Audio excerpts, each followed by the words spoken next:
Hi, her.BIBLE listeners. This is Jenny Steinbach. I'm here with Natasha Sistrunk Robinson, and we are going to share with you about her life and what she's doing, and hope that you will be encouraged by all God is doing through her. So, Natasha, I'd love to hear a little from the beginning, a little of your story of how you came to Christ and your walk with Him. Let's see. I grew up in a Christian home, and what I mean by that is that Jesus was present. We were people who were very active and involved in the church. So even as children, we were ushering and singing on the children's choir, and we would go to church every Sunday, most Sundays, and those types of things. But I didn't have a personal, what we would call a personal relationship with the Lord. I tell people sometimes, and I think I wrote about this in my first book, that I feel like I was Jesus proximate. Like I was close enough to Jesus to call on Him when I was in trouble, and smart enough not to say anything stupid out of my mouth, right? But Jesus wasn't Lord of my life in the way that we would say now. And that didn't really happen for me until I left home and I was on my way to college. So I was 18 and I grew up in a home with my mother and my father. And my mother was very much the loving nurturer. My daddy was a loving person too, but also very strong, like a disciplinarian. And people were afraid of my father. I wasn't afraid of my father, but people was afraid of my father. And for a small Black girl like me, that was a good thing to have a father who loved you and was very much a provider and a protector for you. For me, it was just one of those things my father wasn't going to be present with me to do those things. I was heading to Newport, Rhode Island from South Carolina, which is a very far way when you don't have transportation. And my mother wasn't going to provide, she wasn't going with me to provide the things she, did in the home.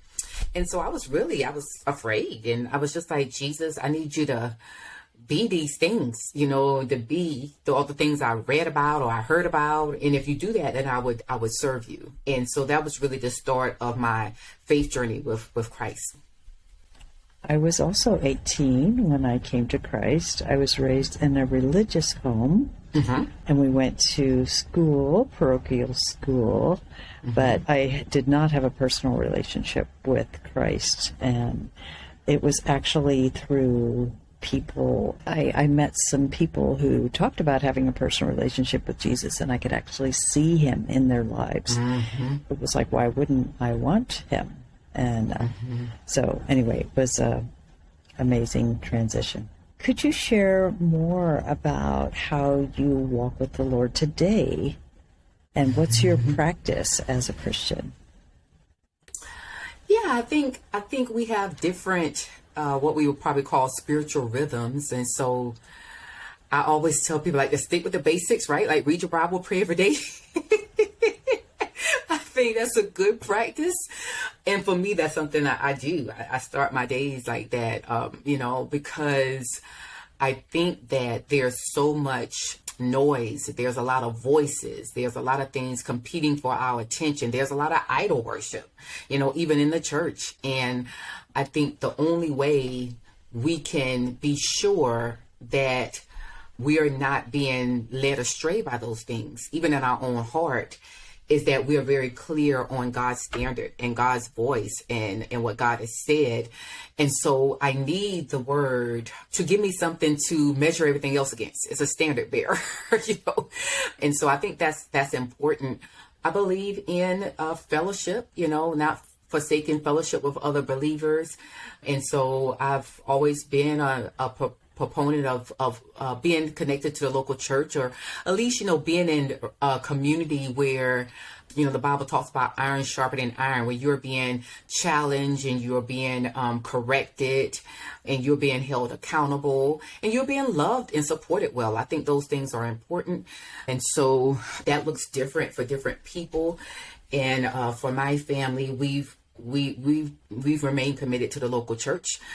I love to sing, actually. I don't sing publicly, but I do a lot of that. I feel like in my time when it's just me and and God. And I found that prayer, I mean, not prayer, but prayer for sure too, but praise also, or worship, I really look at that as an act of spiritual warfare. It really is. And I find that when I'm not singing, life feels harder. And it's not necessarily me singing. Sometimes it's just me listening to people who are worshiping well. That's sufficient as well. That's that. And I think depending on kind of what's happening in life, you practice other spiritual disciplines. But I think those for me are kind of like the staples that are, throughout just kind of the day-to-day stuff. Mm-hmm. Yeah, in fact, I'm listening to Natasha's book, and she sings on her audiobook. So she does love to sing. Just a little bit. Just a little bit. So one of the things you talked about was spiritual formation, and I was wondering if you could describe that for us. Yeah, I think it's very interesting. Depends on your community. I think a lot of times we're talking about some of the same things, but might not be using the same language. So in some communities, like in a church, I would say discipleship, meaning you're just teaching people to follow in the way of Jesus. You are yourself first, being a student, an apprentice of Jesus, and then you're teaching other people how to be that as well. And then in seminary, or, in more academic settings, they may use the language of spiritual formation, which is really discipleship. But I think it's more of an academic term. But I think it talks a lot about spiritual discipline. So, prayer, solitude, silence, Sabbath keeping. I also keep Sabbath. That's a spiritual rhythm I practice as well. Resting or retreating, fasting, prayer. So all these kind of practices could be part of your spiritual formation, is what they would say in some academic settings or seminary, which is towards that same end of cultivating your relationship, and you're doing some internal work. I would say too, the Apostle Paul would say putting off some things and putting on some things. And I think, we also have the language of spiritual direction, and that's when you're doing that type of work with someone else. Normally a spiritual director will take a form of like a spiritual coach. He or she could be having a posture of just asking you questions to think deeper about what's going on in your heart, mind, soul, in an effort for the same thing, to draw you closer to Christ, or to clarify your actions, or your path, or your purpose. I think you were talking about that earlier as well. And so I think in a lot of those types of practices, we're really doing the same work. We might be calling it different things depending on the communities we're in. Mm-hmm. Could you share a specific time or situation where that really encouraged you and helped you get through a difficult time? Yeah, I have a ton of what I would call like spiritual directors, spiritual mentors, guys, in my life, and that have, Judy Douglas is one of them, right? Like there's certain people that you call on for certain things, because I just don't, only Jesus answers all the things. And so there are certain people you call on for certain things. And so I think what comes to mind right now is, I just remember when I was in my church, when we were living in Maryland, so this was more than a decade ago, there was a woman in my church. She was a prayer warrior. People just called on her to that. And she had been involved with like the National Day of Prayer, and she had been like an international traveler, and she had, kind of been to Israel multiple times and been praying, in that way.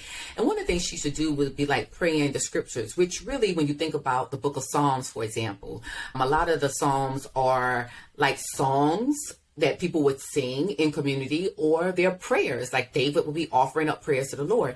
And so she would just, she would be praying the scriptures in that way. And I remember being a young wife and a young mother and really admiring that. And at the time I was in the military, so I was still active duty. And I was just like, oh, I would love to learn how to pray the scriptures in that way. Her husband was a retired military guy. And so she knew military life. She knew how hard that was. And she was very impressed that I was a young Black Marine Corps officer. And so when I reached out to her initially, she was like, I don't think I have anything to teach you. And I was just like, well, I like this, I have this thing. And I was like, I would really love for you to teach me how to pray the scriptures. And we would start meeting regularly for her to teach me how to do that. And she did. And we developed a beautiful friendship out of that. I mean, we're still friends today. She's on the prayer team for my nonprofit. When I went to Nigeria a few years ago, she accompanied me on that trip because I needed a companion, a spiritual companion. My husband couldn't go because my daughter was in school. And we were very clear that that's not something I was going to do alone.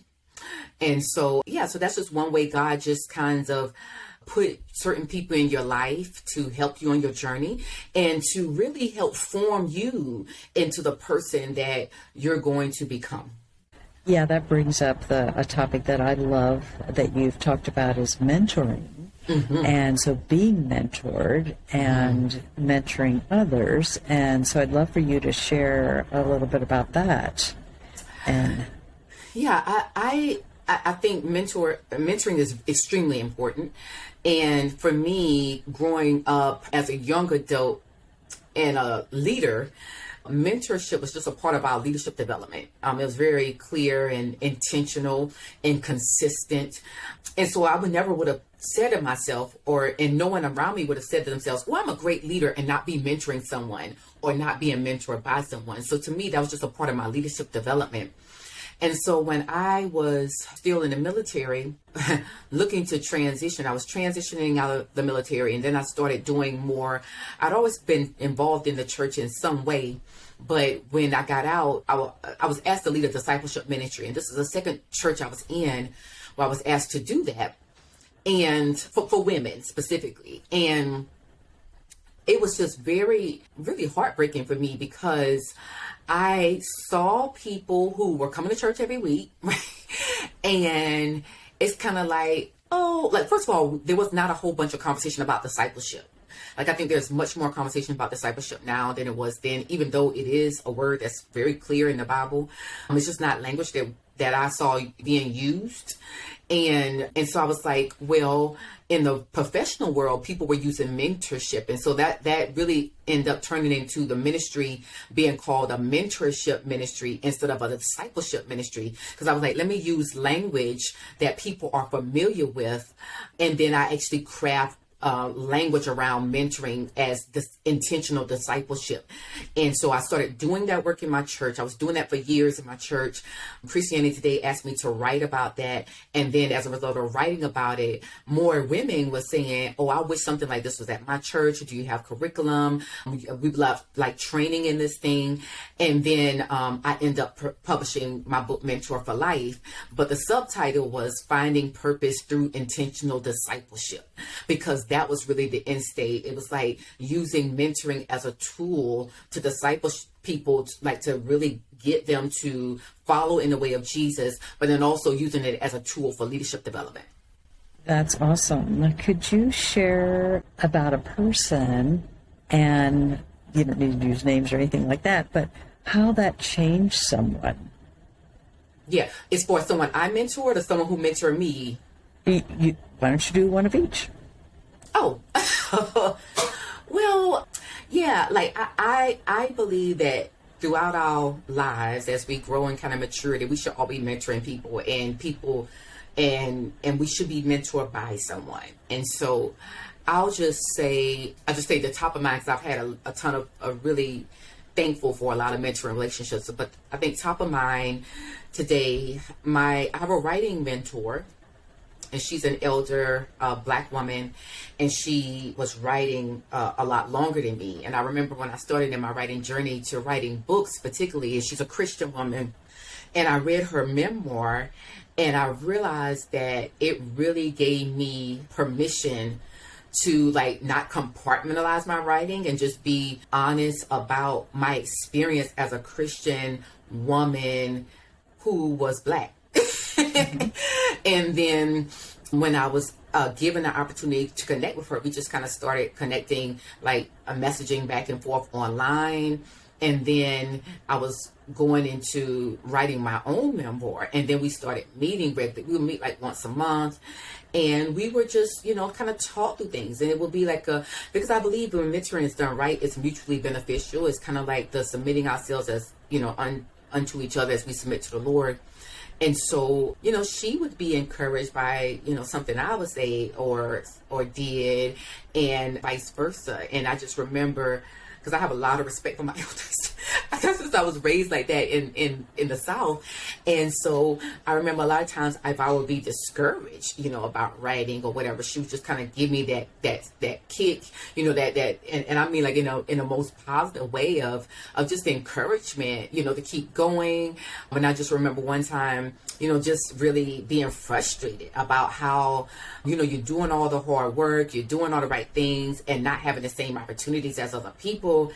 And she just was, I remember she just said one time, like, Natasha, we have to remember that God is our sponsor, right? Like God is our sponsor. And I was just like, yes, ma'am, he is. He is. And I think, just for my own personal relationships, I think a large part of my call, when I think about mentoring others, particularly, I can speak a little bit about my work in my nonprofit, that we are committed to like mentoring across generations. And so one of the things we are doing is really being intentional in raising up the next generation of leaders of character, right? So we provide mentorship, leadership education, character development, and spiritual formation, primarily focusing on black girls and young women. And so we're doing that in such a way that is affirming their identity as image bearers in Christ and creating, safe, loving environment that affirms that, but also challenging them in that cultural mandate that they can exercise dominion in the earth, that they can lead, in partnership, with men and women, both like being Azers, as the Bible would say, that they translate helpers in Genesis 3, but it means so much more than that, because it's a word that God actually used most often in the Bible to talk about himself and him being a strong aid or warrior or defense, a strong tower or defense for Israel. And so that's the kind of women we are raising up through this nonprofit and program. And so we just came back last night, from our annual meeting and spiritual retreat with my leadership team. So I had 16, adults, 16 of our organizational leaders from all over come to plan for the whole year. But this year we have a youth leadership committee. So we had 2 of our young people there, and then we have a young women's mentoring program. And so we have one of those young ladies there. And so I think about like part of my work is just like creating access and opportunities for these young people, that they're learning how to network and how to speak professionally and how to be a source of encouragement and sisterhood for each other. But then also they're getting mentored and they're getting sponsored and they're, learning new things and just really learning about not just leadership, but also about life. And they're doing that, from a community that is committed to Christ. And so I'm really excited and energized about that work that we do at my nonprofit, Leadership Links. That's awesome. I love hearing about that. And I love that you're making a difference, building those relationships, and concerned about the next generation. And that was definitely a part of my thinking with her.BIBLE, because here it was 2016 when the Lord gave me the idea, and my first response was, why hasn't this been done before? And it had been done before, but it needed some updating. And that was on my mind a lot. Like, what do women in the next generation think? Because they're all walking around with headphones in, and they're listening to something. Yep. And what are they listening to? And are we providing even the very basics of God's Word for them to take their identity from what God says about them and not what the world says about them? So if we're not speaking into their lives, then someone else will be speaking, and they'll be listening to someone. Yeah. I wanted to tell you, too, that when the Lord gave me the idea, I also had to take time to think and pray. And a friend said, Jenny, think of this as like a pregnancy and let God speak to you over time. And I felt like he was bringing together all these different ways that I had served and people that I had served. And I wanted this to be an opportunity for women all across the U.S. and to represent the diversity and beauty of women all across the U.S. And that's just part of my story and longing to give opportunity, just like you were saying, for all sorts of women to speak God's word. And one of our mottos is your voice matters to God. And so part of the whole experience has been Jenny having a voice, but it's also bringing others along so that Absolutely. Many women have a voice and that we have this example to actively participate in God's kingdom work and to set that example, and also to grow in faith. I wanted to ask you, specifically because we've done the devotional blog on on Moses and the women. I wanted to ask you to kind of share that story a little bit, how his life was preserved by all these women. Yeah, so I need to kind of talk about that as kind of part of the writing journey as well. So I released my memoir, Sojourner's Truth, in 2018. And basically, I tell my life and leadership journey alongside Moses in the Exodus narrative. And so I wrote about this role that the women were playing in Moses' life first in that book. I think it's chapter 2 when I write about pain and talking about how women often come together communally to make decisions, to take actions, to speak things, to plan strategy, to execute. And if a man were doing those same things, we would call that leadership. And we would, call those leadership skills, and we would celebrate those leadership skills. But for some reason, not just in the church, but I think in a lot of ways in society too, where women are exercising things that are clearly leadership skills, but because women are doing it, we don't readily say, oh, she's a great leader. Oh, she has this leadership skill. And so we either don't mention it, ignore it, or downplay it. And then when men are elevated in their leadership, like Moses was, and there are women on their journey that really helps them, it could be their mothers, right? It could be, their wives, but the women on their journeys, their co-workers, their boss, right? The people on the journey that help them get to the places they are, that we don't give. One, we don't acknowledge the role that the women played for that man to be great, or we don't give the women credit for their contributions to that man reaching certain things. So it's one thing to deny what the women have already done in their own image bearing, and then it's another thing that when a man is benefiting from that work, then we still don't give the women credit for the role that they played in it. And so I wrote about it first there, and saying we need to understand that all the roles that Moses played, with him being a rescuer and, a savior of his people, like all these things is because women had exercised, like modeled this for him, right? And women did this in his life. And so I wrote about it first there. And then, of course, just last fall, I released my Exodus Bible study, Journey to Freedom, and then I kind of expounded upon that a little bit because I wrote that Bible study really as like a layperson's commentary, because a lot of times, people are reading the Bible, but if your pastor is not teaching, and they're not presenting it in like what we would call like if they're not teaching like whole books of the Bible, right? Then a lot of times all we're getting is like, oh, these few popular verses every now and again from the few popular books every now and again. And what we miss when that happens is we don't get to see. I know one of my first mentors, she said to me when she was teaching me, and she basically taught me how to study the word. And she said, we have to remember, Natasha, this is God's story. The Bible is God's story. And, that was affirmed when I went to seminary, got my master's, that this is God's redemptive story. And so what that Bible study, A Journey to Freedom, about Exodus allowed me to do was to help fill in the gaps for people who, even if they heard the Exodus story, may not have been taught it.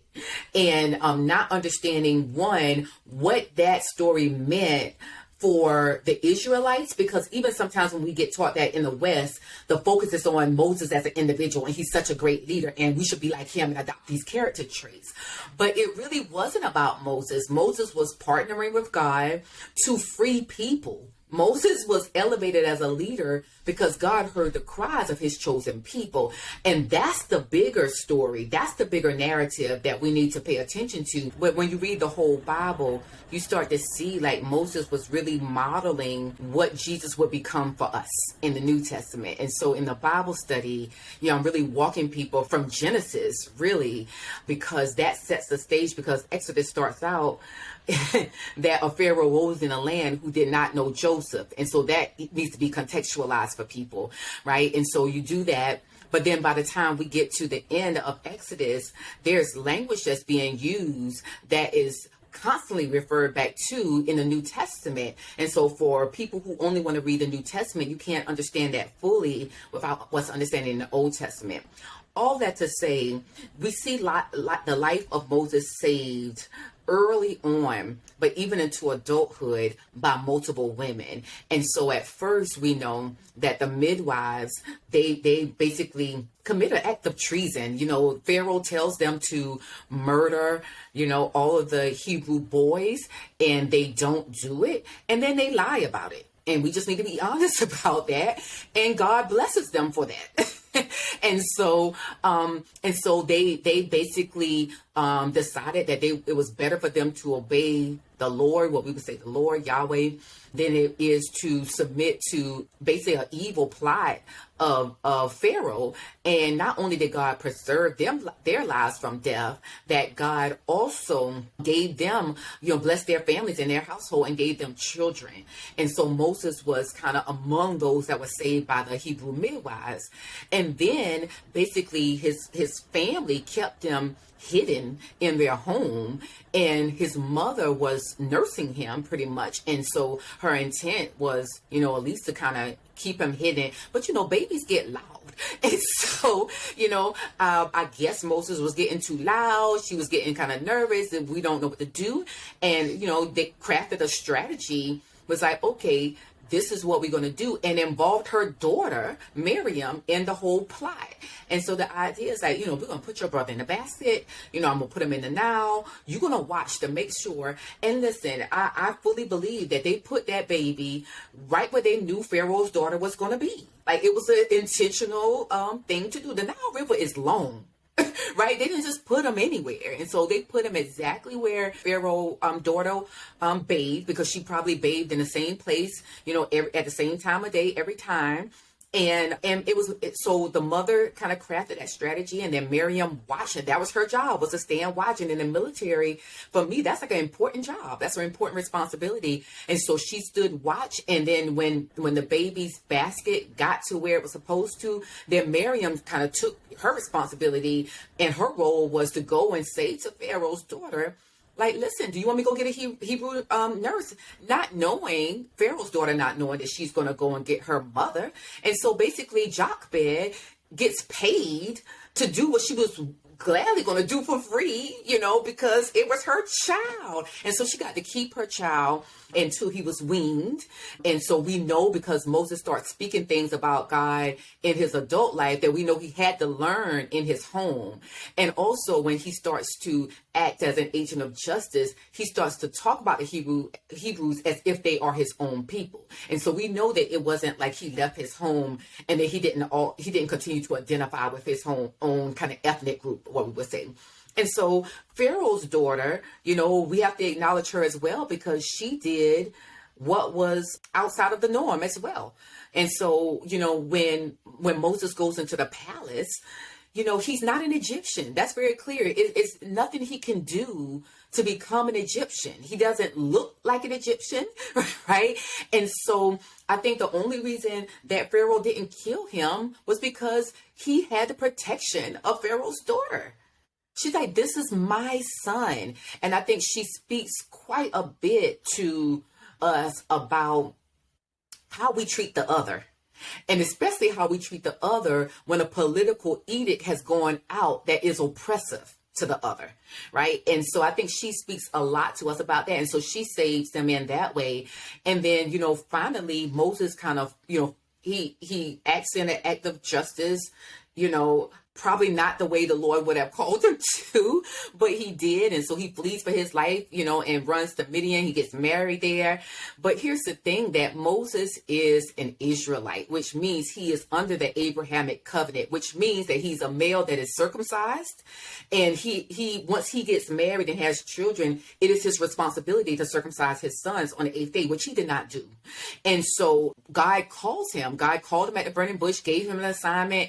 And all the while, Moses has 2 sons. Well, I know the first son, Gershom, he had not circumcised.